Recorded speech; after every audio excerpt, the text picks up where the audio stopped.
In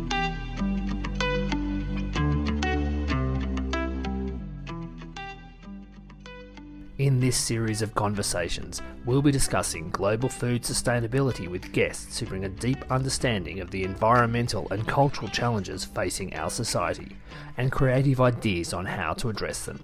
I'm Ash Sweeting, and welcome to the Ash Club. Today we are joined by Lance Baumgard, an animal physiologist from Iowa State University. Lance has rewritten the traditional dogmas around metabolic disease in early lactation dairy cows by accepting that correlation is unequal to causation and investigating the impact of inflammation on cellular metabolism. He has created new opportunities to address the significant animal welfare, environmental, productivity, and farm profitability impacts of poorly performing transition cows. The catalyst was his realization that current treatments were not working. We medicate for hyperketonemia and have been for a long time.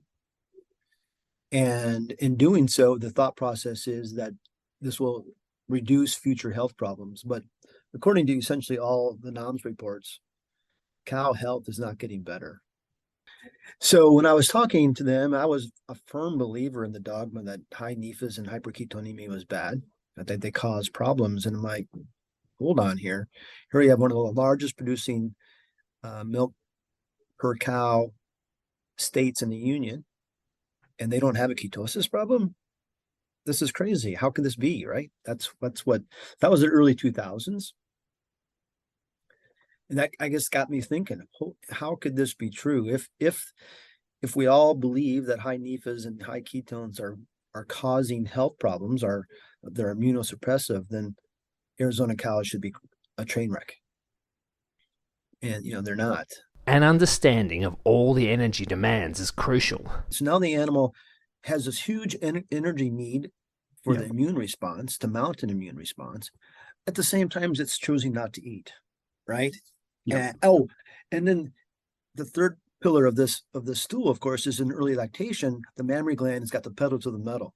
So I think this in all animal agriculture, from poultry, probably even aquaculture to cows, there's this immune activation, induced inflammation, steals from productivity, and it steals ultimately then from profitability. Improved diagnostics are a real opportunity. We can identify quickly, cheaply, and easily an animal has immune activation. The earlier then the farmer and the veterinarian can have an intervention, I think is valuable. What can be done at the cellular level to help animals manage inflammation? I also think modifying inflammation has a lot of promise.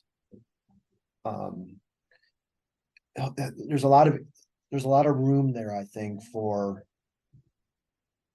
target molecules that can, one, reduce immune activation in the first place, but then two, selectively reduce the negative consequences of inflammation. Lance, thank you very much for joining me today. Thanks for having me, Ash. I appreciate it. My pleasure.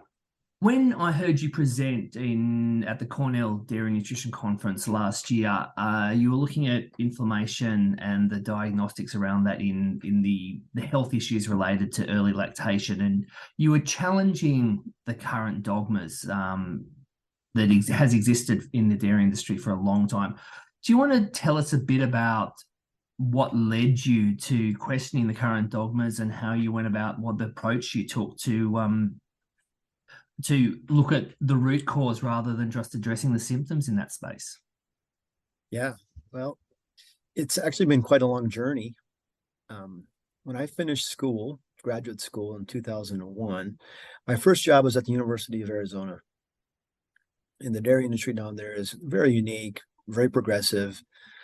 And so I started giving talks to dairy producers, veterinarians, nutritionists about ketosis, transition cow problems. And it did not take very long at all for me to recognize that they essentially don't have a ketosis problem. There are large dairy farmers in Arizona that haven't treated a ketotic cow for 30 years. These are big, progressive dairy farms, right? And which is kind of strange and odd because Arizona has 5-6 months of heat stress, high production per cow, all the ingredients, if you will, to have a ketosis problem. So when I was talking to them, I was a firm believer in the dogma that high nephas and hyperketonemia was bad, that they cause problems. And I'm like, hold on here. Here we have one of the largest producing milk per cow states in the union, and they don't have a ketosis problem. This is crazy. How can this be, right? That was the early 2000s. And that, I guess, got me thinking, how could this be true? If we all believe that high nephas and high ketones are causing health problems, they're immunosuppressive, then Arizona cows should be a train wreck. And they're not. So that was the early 2000s. Then I started to essentially evaluate that dogma more critically. I'm reading papers. One of the things that I grabbed my attention fairly early is that we medicate for hyperketonemia and have been for a long time. And in doing so, the thought process is that this will reduce future health problems. But according to essentially all the NOMS reports, cow health is not getting better. Right? The incidence of mastitis, metritis, and other health problems isn't getting better with time, despite the fact that we've been aggressively treating hyperketonemia now for 35 years. So I think, and of course, hyperketonemia is such a normal biological response to insufficient feed intake across species.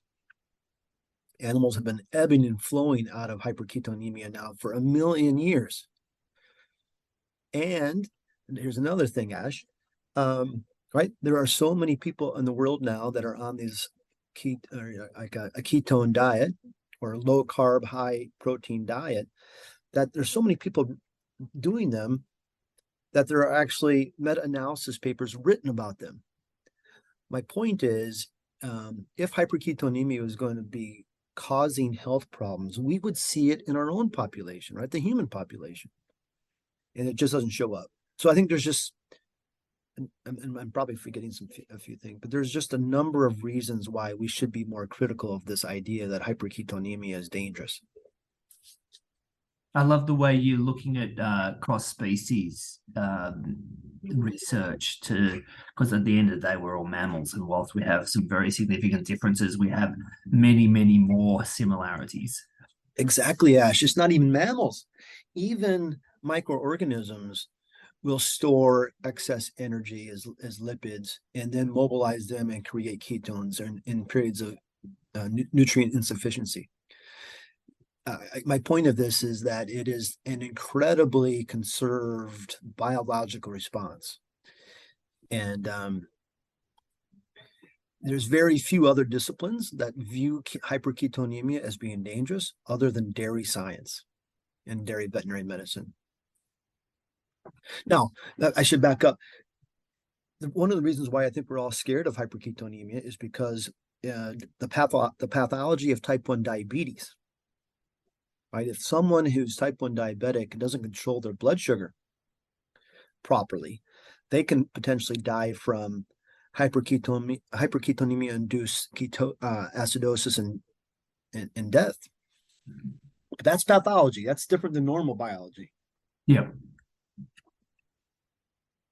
So where did that go to? So there's a few test cases, the dairy industry, and then people with type 1 diabetes where it's seen as an issue. How did you then move on to what to investigate next? Because there are health issues that are still ongoing in these animals, and if that's not going to be the cause, and obviously this is if it's in microbes, it's an ancient. It's probably more like a billion-year-old biological pathway than a million-year-old one. Exactly. Where did you go next in terms of uncovering the next stones? Well, it evolved slowly. The idea, I guess, with my team, we started to study heat stress because I was at the University of Arizona, of course. And we recognize that most of the negative consequences of heat stress on farm animals emanates from the gut. So it took us a long time, 10 years or so. A collaborator of mine who's now at the University of Virginia Tech recognized that there was hyperpermeability of the intestine, and that because of that hyperpermeability, the heat stress animal was essentially an immune activated animal. In other words, the heat stress animal is hyperinflamed. It's got a fever as well. So it's really the biological consequences of heat stress aren't much different than the biological consequences of mastitis. So long story short, my group started to get into immune activation via the heat stress route. And then once we got there, then we started to try to mimic or to model immune activation using LPS or lipopolysaccharide.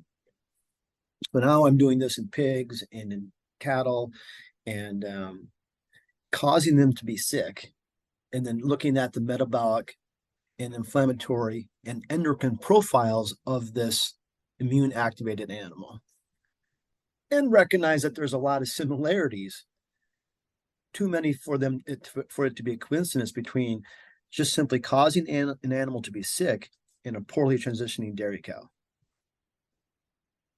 So am I correct in my understanding that so much of these issues then come back to inflammatory disease, be that a induced inflammatory disease or another type of inflammatory disease? Yeah, I think it's mostly immune activated induced inflammation.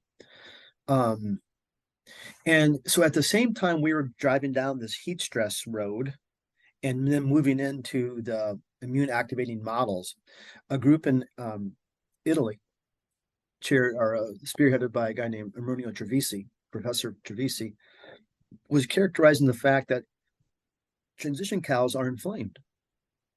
They're even overtly healthy transition cows have this pattern of inflammation after they give birth.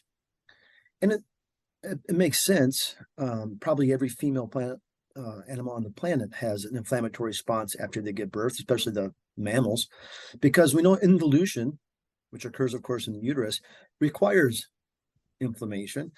And in fact, the actual signal of parturition also is an inflammatory event. So the fact that females are inflamed during and after parturition, we know now is probably not that strange. It's normal part of biology.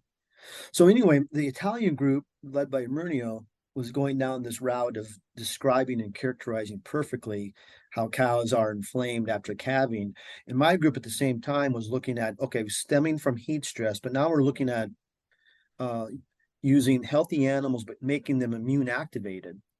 And then the consequences, the similarities between what Murnio was describing, what we were describing, I thought was just, it was like an aha moment. Like this is perfect. This is just the stars are aligning, and how the biology seems so conserved. And I guess when you look at inflammation, and a lot of this, my knowledge on this comes out of the longevity work I've done, and a lot of that comes out of David Sinclair's lab at Harvard, that there's a huge, I guess, NAD drain with inflammation, and there's a huge extra burden on the mitochondria when you have inflammation. So you've got these stressful times in the animal, and as you've got increased stress, which can affect feed intake and a bunch of things like that, you've also got an increased energy demand, which leads to a kind of an almost an exponentially increasing delta on that cellular energy side of things. Is that a fair understanding? That's a completely fair and very accurate description. The bioenergetics of immune activation are it's amazing, right? Because here's what we know from back in the 1920s. A guy named Otto Warburg describes how immune cells, once they become activated by an antigen, really only want to burn or are capable of burning glucose as their fuel. And so we've done some experiments using whole animal euglycemic clamps describing that in an adult cow, an immune activation can burn up to 2 kilograms of glucose in a day, which is an enormous amount of sugar, right? That would give heart attacks to many metabolic or doctors or human Yeah. Health professionals who work on metabolic disease. Oh, it's just the amount of energy the immune system requires is enormous. It's hard to wrap your head around how much it is. Now, couple this with, of course, immune activation induced hypophagia, or at least the lack of appetite, right? So now the animal has this huge energy need for the immune response, to mount an immune response. At the same time, it's choosing not to eat, right? Yep. And then the third pillar of this stool, of course, is in early lactation. The mammary gland has got the pedal to the metal, right? The evolutionary demand to feed and help your offspring survive is coming from the mammary gland. The mammary gland's use of glucose to make lactose to drive milk yield. Yeah. So now you have this strange bioenergetic scenario where the cow is, at least the sick one, has immune activated. She's not eating as well as she normally should. The immune system's utilizing a ton of glucose, and the mammary gland's also trying to use a ton of glucose. Hence the clinical symptoms that you see of ketosis.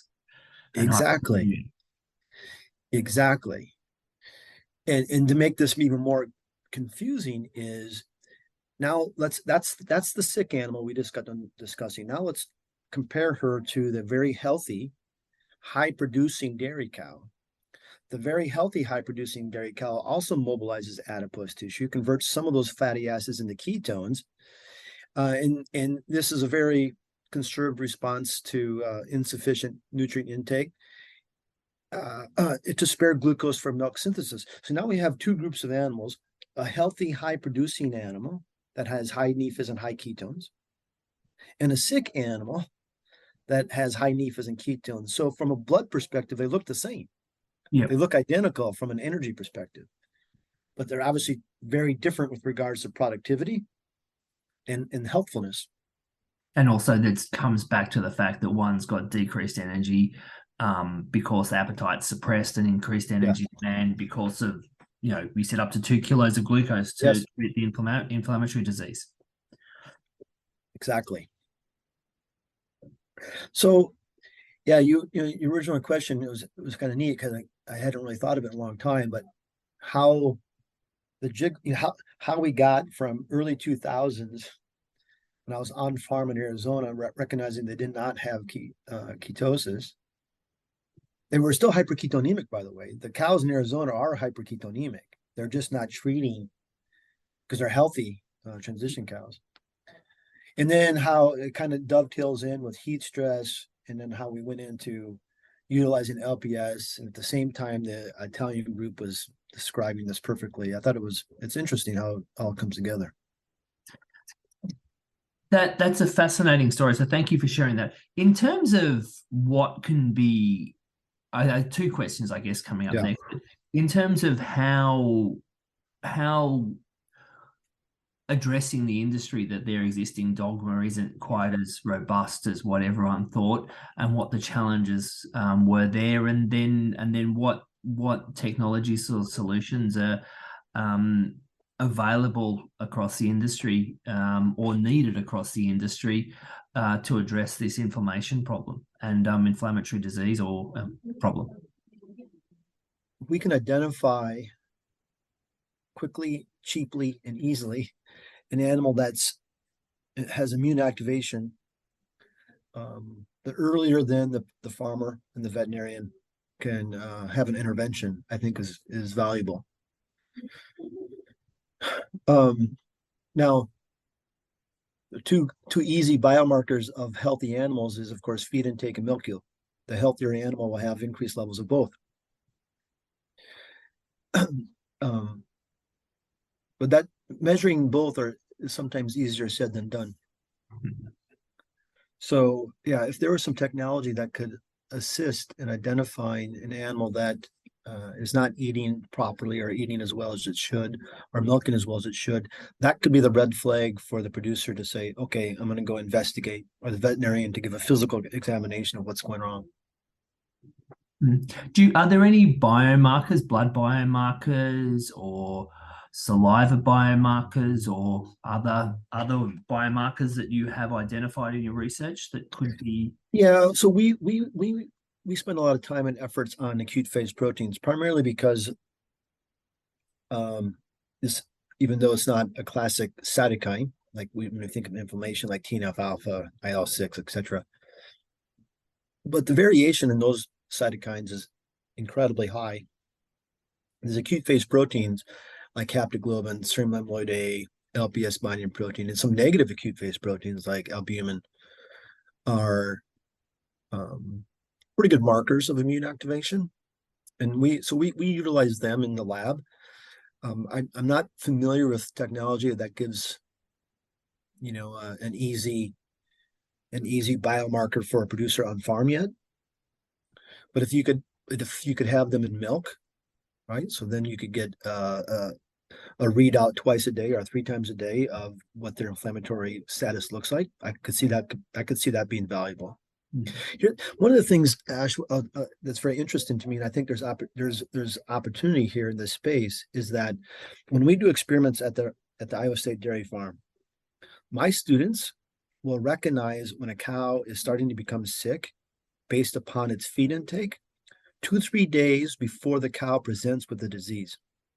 In other words, we got a cow that comes down with mastitis or metritis or pneumonia, it doesn't matter. Before that cow starts showing a sick phenotype, we could go back 2-3 days later and say, look, she was already starting to decrease feed intake. So, and then of course, the earlier you intervene, the better the likelihood of success, right? So completely early identification of the issue and intervention is so critical with all health issues across all species. Exactly. But of course, on a normal farm, that they're not measuring individual animal feed intake, identifying that decrease in feed intake prior to the presentation of a disease is very difficult. And it's that whole thing that back in the traditional times when one farmer had 30, 50, 80 cows, they knew them all by name, whereas now when you've got the big commercial dairies with thousands of cows, that's a thing of the past. Exactly. Aren't there any crossovers between your work on inflammatory disease and that response that are relevant to other species? You mentioned pigs at some stage, or even us humans. Yeah, for sure. So I live in Iowa, and pigs are king here. And I grew up actually on a small fair to finish hog farm. So a lot of my research is also in pigs. And we do a lot of the similarities. In fact, almost the identical experiments in cows that we do in pigs. And the response, for example, to glucose utilization is identical in pigs as it is in cows when based on a metabolic body weight basis. So my point is, when the pig gets sick, they also utilizes an enormous amount of glucose. So yeah, I think this in all animal agriculture, from poultry, probably even aquaculture to cows, there's this immune activation induced inflammation steals from productivity, and it steals ultimately then from profitability. So at the end of the day, it's all about the fact that when you're putting an energy burden on those cells from inflammation, you're also decreasing the energy supply because you're reducing feed intake. So that's the kind of cliff edge that you end up driving the animals off. And obviously that, you'll get a drop, they'll lose body condition, you'll get a drop in productivity, and that is frequently recoverable, but it's a long and arduous uphill battle just to get back to where they were. It's not the same trajectory on the way up as it is on the way down. 100% correct. Yeah. Excellent. Thank you very much. Is there anything else to add to this conversation that we haven't already discussed that you think is worthwhile including? Well, another metabolic consequence of immune activation is hypocalcemia. I think this is a really interesting part of the story.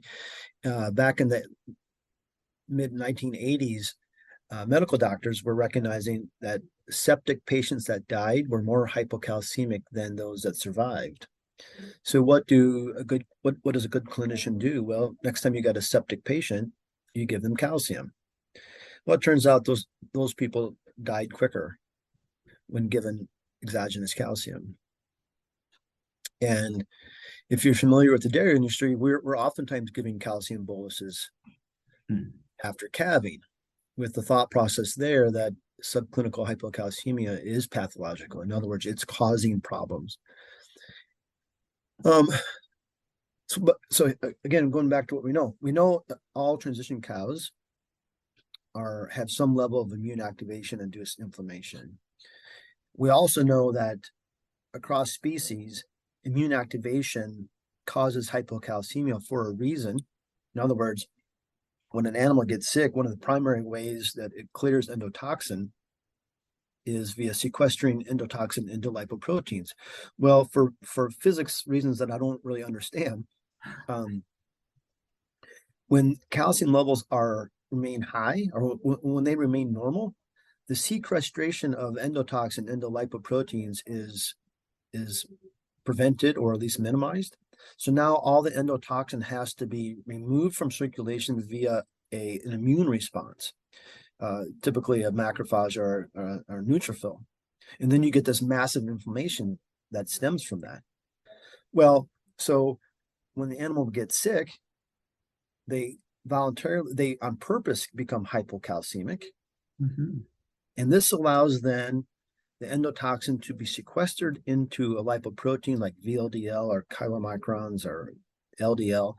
And then those are taken up by the liver, and the endotoxin is dumped out into the feces. So this is a non-immune route of eliminating endotoxin, non-inflammatory route of. So that's through the bile.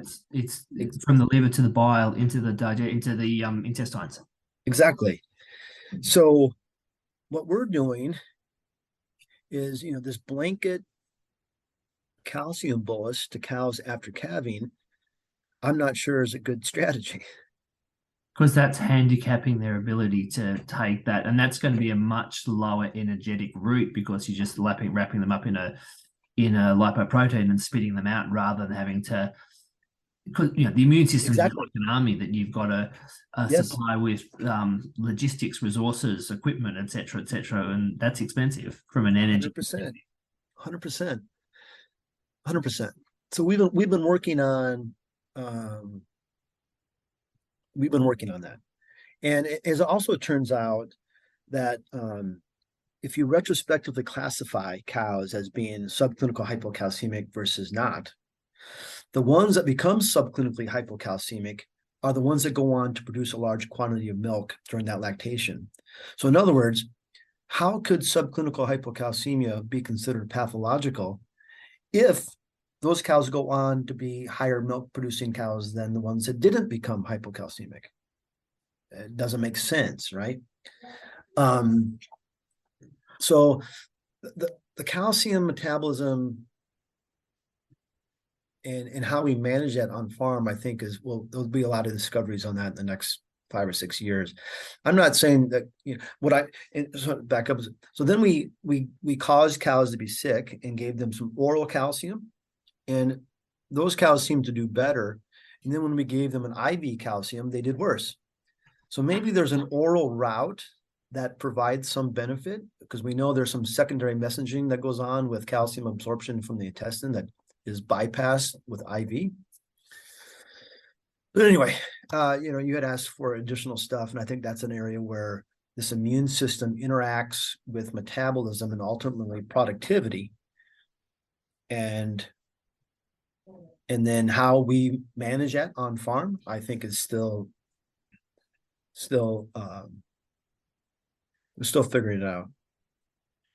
And I get, from a food sustainability and environmental impact side of things, I think it's worth pointing out that the the footprint of all these animals that are sick and unproductive is largely the same as the footprint of one that is being productive. So solving these issues is a big priority from that environmental perspective. And there's also obviously the animal welfare perspective that, these animals are sick and that's not good for welfare.